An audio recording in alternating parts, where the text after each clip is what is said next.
Greetings, everyone. This is Rock and Roll Spot Convention with the Weekly Comic Book Roundup. We're making headway into this week's haul. Let's kick things off with Captain America number 16. So where we left off, Cap as well as Spider-Man and Thor were attempting to return Broxton, Oklahoma to existence. However, it seemed that there were dark versions of the Asgardian gods in the realm to which Broxton now resided. However, they had the means to return the town to light and life.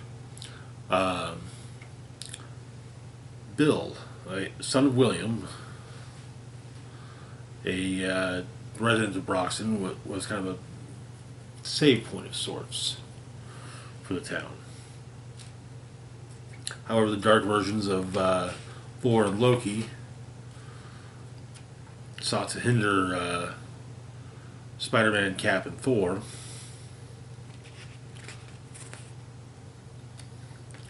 But Bill was...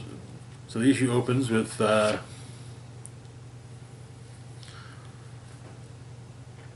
versions of Thor and Loki having gotten the drop on our heroes. However, Spider-Man is able to distract the two of them, and Cap and as well as Thor, or Cap and Spider-Man, are able to get Bill out. So, and Thor holds back, does what he can to help hold back the Dark Asgardians. Bill managed to get his hand on a spectral sword and using that, but Kelda, who basically set the save point of sorts,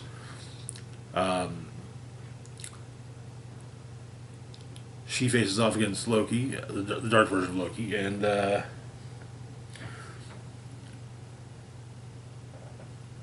he says to her that he points out that if Dark Asgard falls, they will no longer exist. They'll be absorbed back into their other still living selves.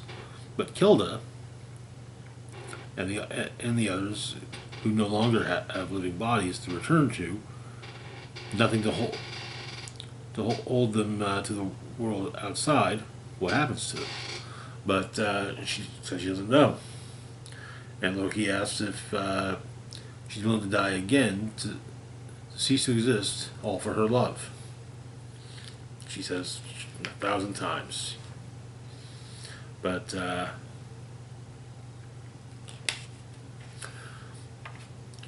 Cap, Spidey, and Bill manage to make it to the light.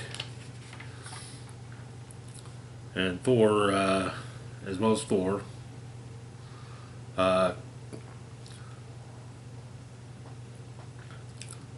Bill and Kelda share a kiss, and the town begins to basically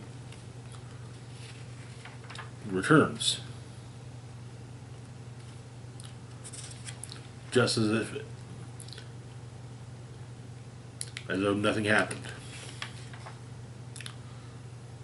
And Kelda's returned to the land of the living, and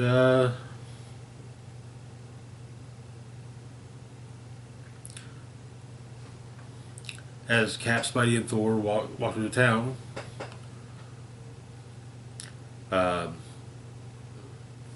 Bill asks Kelda to marry him. She says yes. And Thor informs Cap and Spidey that they both, if ever he's needed, if ever they need him, he'll be there.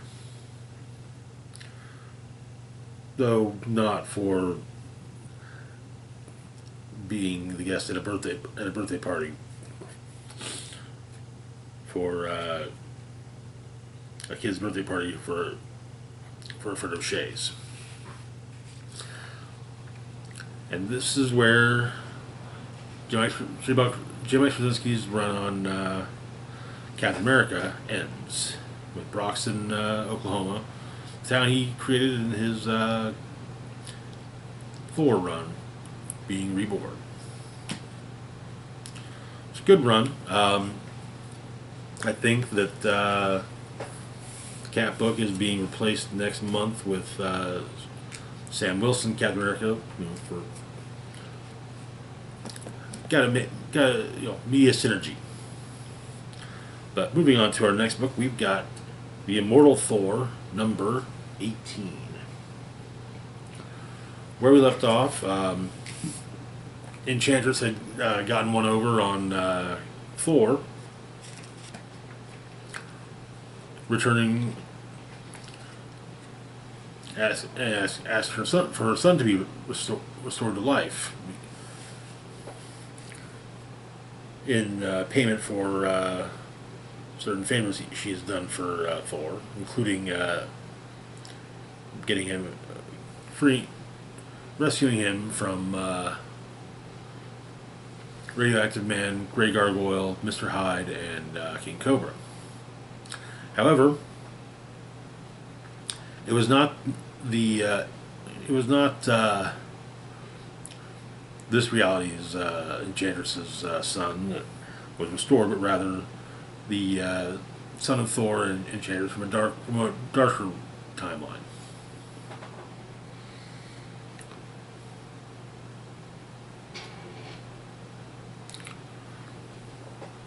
And the issue opens with Thor and Amora's son, Hefting Mjolnir, and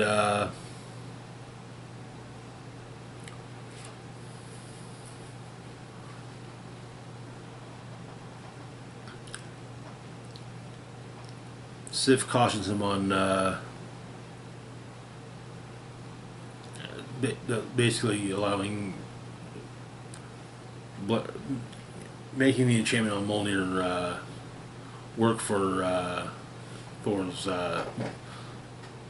son, but it turns out that he didn't do that. But so Thor and his son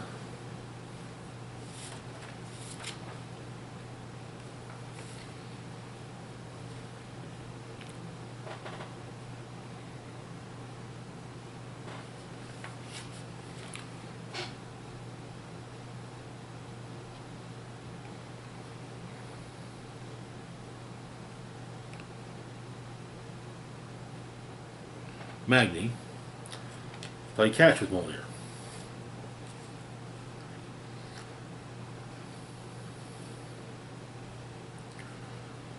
And Thor opts to take Magni hunting.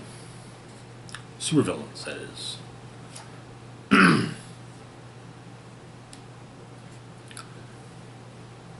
And so the quartet that cornered him are found swiftly by Thor, Sif, Magni, and Enchantress. And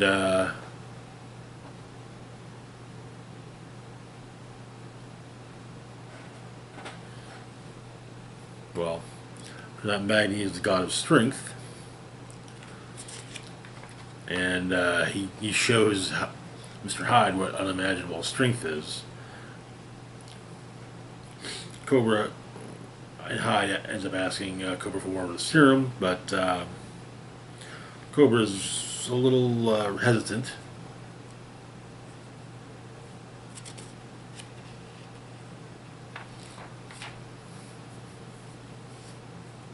But the villains are swiftly defeated with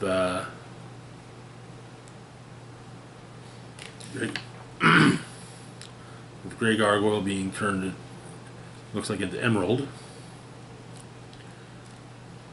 But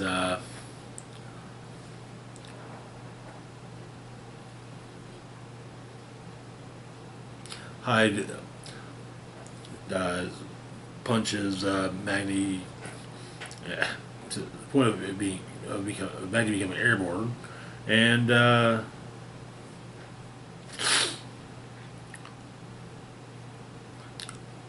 Thor, Thor breaks Hyde's hand on Mjolnir, manages to save Magni.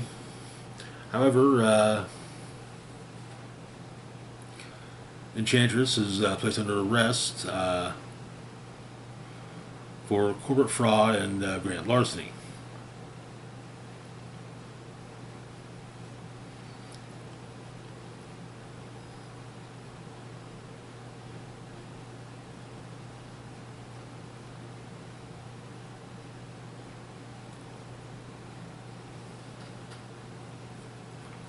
And while Thor is not exactly happy about being tricked by Amora, he is quite happy to have a son.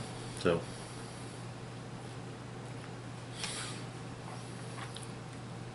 and Magni, Sif, and Thor return to Asgard. Dario Agger watches, however, from afar, and biding his time until he makes his public return as Dario Agger Jr.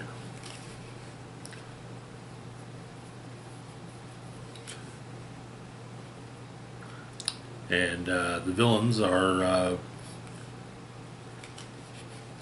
then taken to a private prison run by Daedalus LLC, a subsidiary of Roxxon. And that is where the issue ends.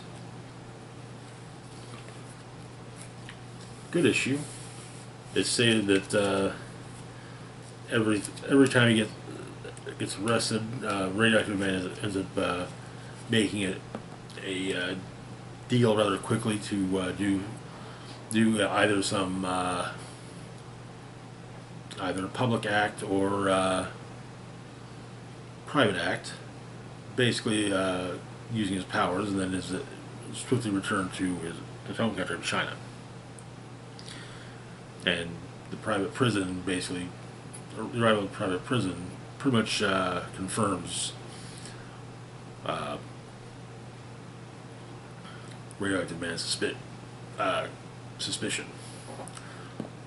that such a fate will soon happen.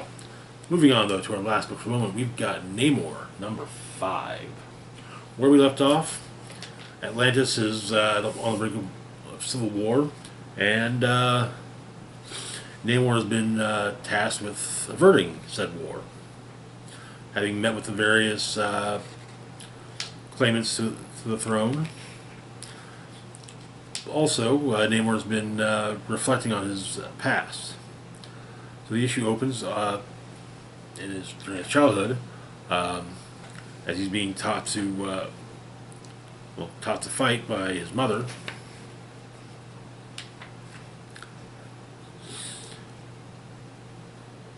But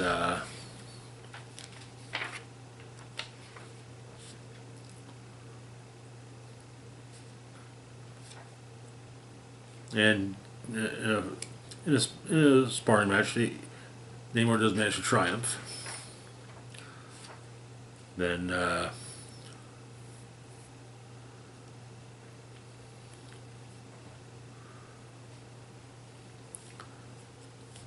subjects of the so-called Orphan King appear to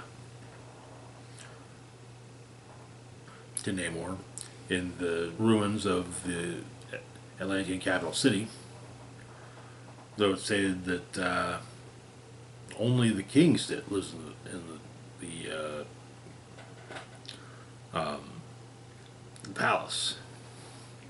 And so Namor tries to find the Orphan King, reminiscing about his time fighting in World War II. Apparently he feels that his mother felt abandoned by him at this, and during the war, an earthquake occurred, and his mother was found crushed beneath debris, and then Namor found his grandfather having faked his death and looting the treasury. But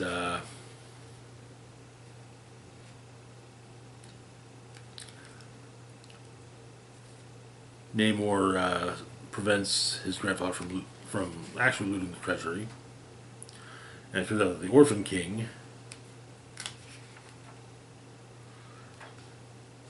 is a ghost, an actual ghost, and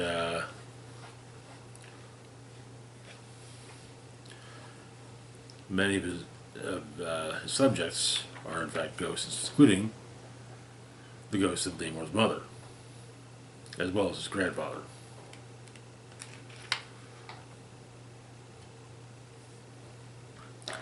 But the other kings are readying for the final battle, and emissaries of the Orphan King call forth all of the claimants for said final battle. And so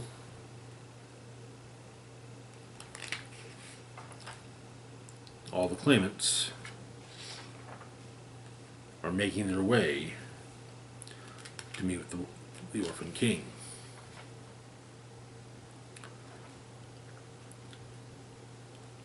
And that is where the issue ends. Oh boy. I kind of get the feeling that Namor will, in the conclusion, return to becoming return to being the King of Atlantis, though there will likely be some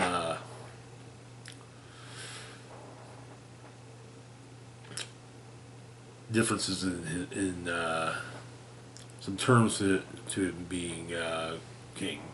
But anyways, that's going to do it for now. As always, feel free to like, share, and subscribe. Links to my Facebook, Blue Sky, Instagram, Mastodon, Twitter, Patreon, and PayPal can be found in the description box down below. This is Rock and Roll Spock signing off saying, live long and rock hard.